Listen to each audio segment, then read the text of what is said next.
تم نے خانم کو دھوکہ دیا ہے، یہ کوئی معمولی بات نہیں۔ اور لڑکی کہاں ہے؟ تم نے تو کہا تھا اسے فوراً بعد ہی مجھے سونپ دو گے۔ خانم نے آپے سے باہر ہوتے ہوئے کہا، اس کی مجرمانہ زندگی میں یہ پہلا موقع تھا جب کسی نے اس کے ساتھ یہ ہاتھ کیا تھا۔ آ جائے گی، وہ بھی آ جائے گی۔ بابا خانم، ادھر یہ ڈاکو لوگ ہماری طرح پڑھے لکھے نہیں ہوتے، کسی کی بات کب مانتے ہیں۔ انہیں تمہاری لڑکی بہت پسند آ گئی ہے، 2-4 دن اپنا مہمان رکھ کر واپس لوٹا دیں گے۔ بابا کیا کریں، بیچارے جنگلوں میں زندگی بسر کرتے کرتے انسان سے جنگلی ہو گئے ہیں۔ اس مرتبہ وڈیرے کی بات نے اس کو جلا کر رکھ دیا۔ غصے سے کانپتی آواز میں اس نے وڈیرا سولنگی کے بالکل نزدیک پہنچ کر کہا، میں تمہیں برباد کر دوں گی۔ اگر لڑکی کو نقصان پہنچا تو تم بھی نہیں بچ پاؤ گے۔ ٹھیک ہے، تم ذرا بیٹھو، میں اسے لاتا ہوں۔ یہ کہہ کر وہ غصے میں پھنکتی خانم کو اس کے کمرے میں چھوڑ کر دوسرے کمرے میں آ گیا اور تھوڑی دیر بعد مسکراتا ہوا ایک بریف کیس اور ایک ویڈیو کیسٹ کے ساتھ واپس لوٹا۔ اس نے بریف کیس وہیں میز پر رکھا اور سامنے الماری میں سجے ویڈیو میں کیسٹ چلا دی۔ یہ کیسٹ کل رات ہی اسے موصول ہوئی تھی اور وہی کیسٹ تھی جو ہانڈی والا اور پروین کی آخری ملاقات پر تیار کی گئی تھی۔ بیٹھو، اس میں تمہارے لیے بڑا اہم پیغام ہے، اس نے بٹن دبا کر خانم سے کہا، جو حونکوں کی طرح کبھی اسے اور کبھی اس کی حرکات کو دیکھ رہی تھی۔ خانم اپنی جگہ پر کھڑی رہی۔ سامنے بڑی اسکرین پر فلم چلنے لگی۔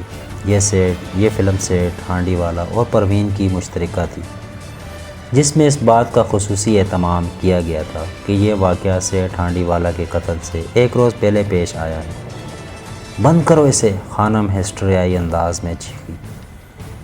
وڈیرا سولنگی نے اسے زندہ درگور کر دیا تھا۔ اسے اب سارے معاملے کی سمجھ آ گئی تھی۔ جی تو یہی چاہتا تھا کہ وہ اپنے ہنٹر سے وڈیرا سولنگی کی کھال اتار لے، لیکن یہ اس کے لیے ممکن نہیں تھا۔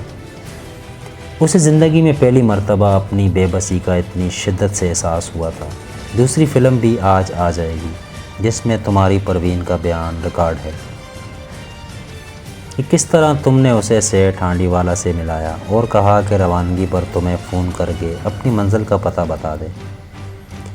تمہارے اور اس کے خصوصی تعلقات ماضی کے تمام واقعات سمیت ریکارڈ ہو چکے ہیں۔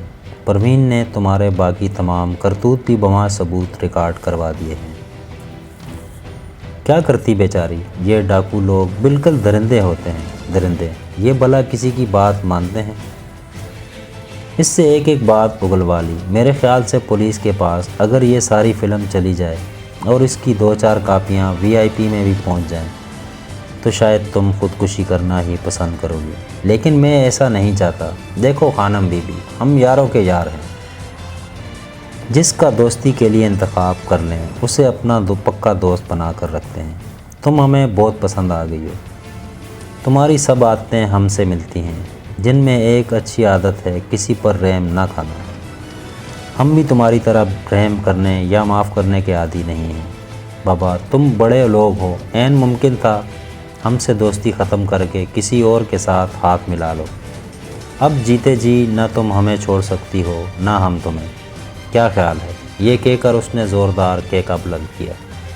خانم سن ہو کر رہ گئی تھی۔ اس کے شیطانی ذہن نے اسے فی الوقت وڈیرے کی ہاں میں ہاں ملانے کی ہی راہ سجائی۔ اگر وہ ذرا بھی چوں چراں کرتی تو عین ممکن تھا کہ اسے واقعی خودکشی کرنا پڑتی۔ ٹھیک ہے وڈیرا، ہمیں تمہاری یہ ادا پسند آئی۔ اس نے اچانک ہی پینترا بدلا اور فلموں کی شیطان ویمپائر کی طرح اپنے سگریٹ کیس سے سگریٹ نکال کر ہونٹوں میں لگا لیا۔ وڈیرا سولنگی کے اپنا لائٹر جلا کر اس کا سگریٹ بھی سلگایا تھا۔ وڈیرا نے اس کی آنکھوں میں جھانکا اور اندازہ کر لیا کہ مچھلی اس کے جال میں پھنس چکی ہے اور خانم نے اپنی شکست تسلیم کر لی ہے۔ یہ ہوئی نا بات، اب دیکھنا کہ ہم تمہیں راتوں رات کہاں سے کہاں پہنچاتے ہیں۔ یہ کہہ کر اس نے بریف کیس خانم کی طرف بڑھا دیا۔ اس میں 10 لاکھ روپے ہیں۔ تم کچھ بھی کہو، یہ حقیقت ہے کہ زندگی میں کبھی تمہیں ایک ڈیل سے اتنی رقم نہیں ملی ہوگی۔ یہ آغاز ہے، ابھی آگے آگے دیکھو ہوتا ہے کیا۔ اور ہاں، اگلے 8 دنوں میں ایسا ہی ایک پروگرام اور چلے گا۔ اس مرتبہ سیٹ اور لڑکی دونوں کا انتخاب تم نے کرنا ہے۔ بے فکر رہو، ہم تم پر کبھی آنچ نہیں آنے دیں گے۔ دیکھو خانم، سائیں جتنی عقل مندی سے کام کرو گی اتنا ہی مزہ لوگی۔ ذرا چوکس رہو تو ہم سارے شہر کو لوٹ کر کھا سکتے ہیں۔ بابا کسی بھی غیر ملکی بینک میں اکاؤنٹ کھلواؤ، سال 2 سال بعد کہیں باہر جا کر ساری زندگی عیش آرام سے گزارنا۔ وڈیرا سائیں نے اگلی بات کہہ کر پھر زمین اس کے قدموں تلے سے سرکا دی تھی۔ اب وہ اس کی زر خرید غلام بن چکی تھی۔ اسے اب وڈیرا سولنگی کے اشاروں پر کٹ پتلی کی طرح ناچنا تھا، سوا اس کے فی الوقت کوئی چارہ نہیں تھا۔ خانم نے حالات سے سمجھوتا وہیں بیٹھے بیٹھے کر لیا تھا، اس سے پہلے کہ وہ کوئی آئیڈیل یا شریفانہ زندگی نہیں گزار رہی تھی۔ اس سے پہلے بھی وہ جرم ہی کر رہی تھی، اب جرم کی نوعیت ہی بدلی تھی۔ کیا وہ ساری زندگی دلالہ کی حیثیت سے ہی گزار دے؟ اس نے اپنے آپ سے سوال کیا، پھر خود ہی نہ ہمیں جواب بھی دے دیا۔ اس نے سوچ لیا تھا کہ اب وہ دولت کا انبار لگائے گی، دولت کی سیڑھیوں پر قدم رکھ کر شرافت کے سارے ایوارڈ ایک ایک کر کے اپنے سینے پر سجاتی چلی جائے گی۔ ایک دن ایسا آئے گا جب دنیا کی کوئی طاقت اسے حکومت کی کوئی وزارت حاصل کرنے سے نہیں روک سکے گی۔ تب وڈیرا سولنگی بھی اس کا کچھ نہیں بگاڑ پائے گا، کچھ نہیں۔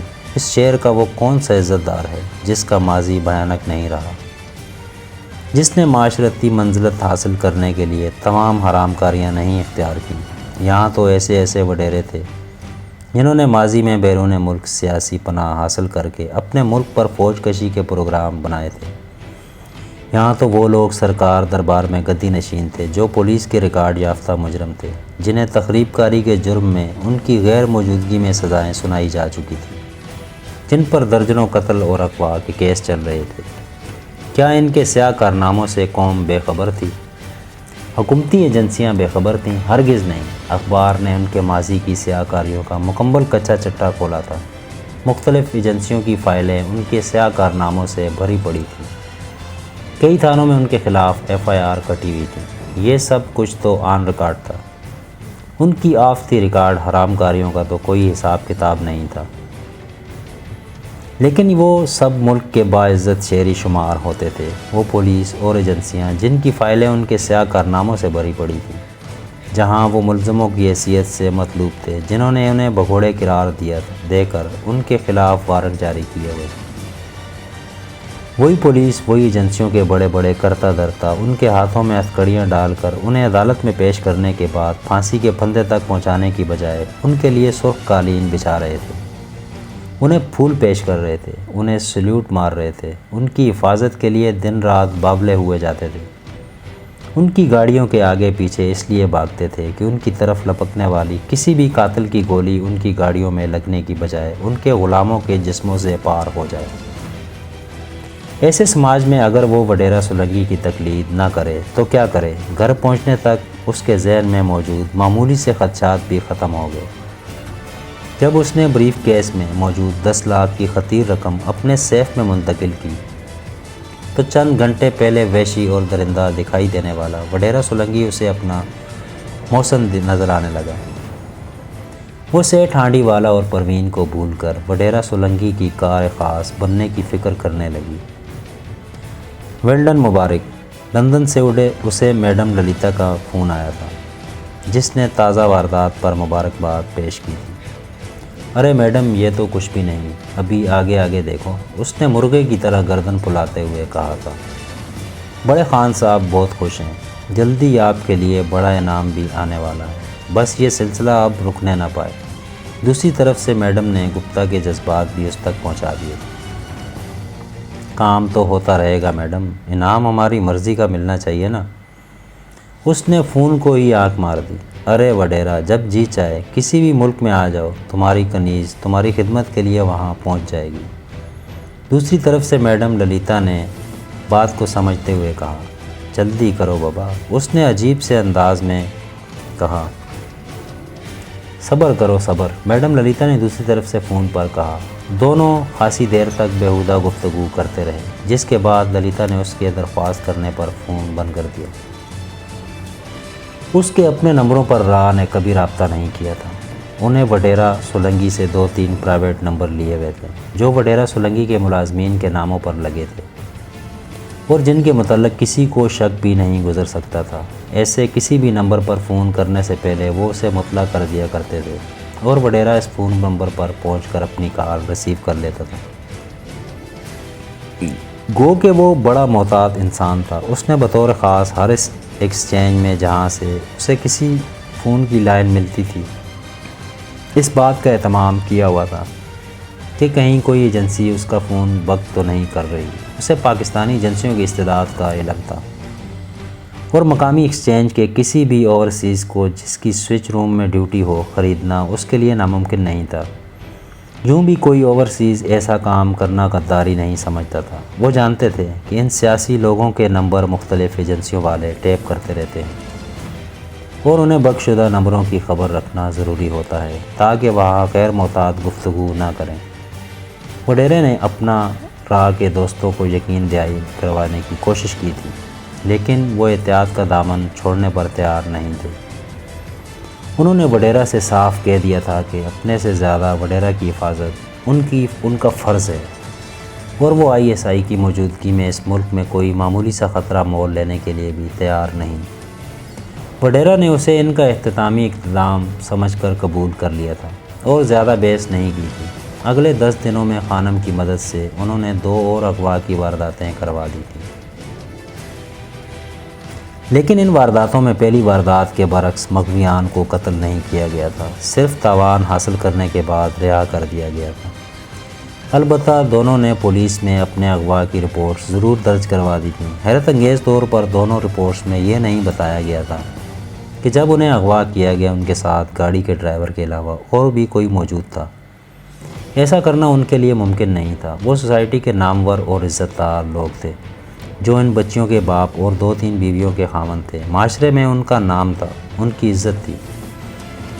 وہ سالانہ ہزاروں روپے ملک کے مختلف مذہبی اور رفاہی اداروں کو خیرات کرتے تھے۔ کئی رفاہی کمیٹیوں کے وہ سرکردہ ممبران بھی تھے۔ وہ تو مسیحا بنے ہوئے تھے۔ معاشرے میں ان کی حیثیت شریف معززین شہری کسی تھی، پھر وہ اپنے ساتھ کسی فاحشہ کی موجودگی کا اعتراف کیسے کرتے؟ دونوں وارداتوں نے سارے شہر کی تاجر برادری ہی نہیں، عوام کو بھی ہلا کر رکھ دیا تھا۔ یہاں چھوٹی موٹی چوری ڈاکے کی وارداتیں تو ہوتی رہتی تھیں۔ بے روزگار سر پھرے ڈاکو عموماً بڑے بڑے سیٹوں کی گاڑیاں چھین کر بھاگتے اور پولیس کی گولیوں کا نشانہ بنتے رہتے تھے۔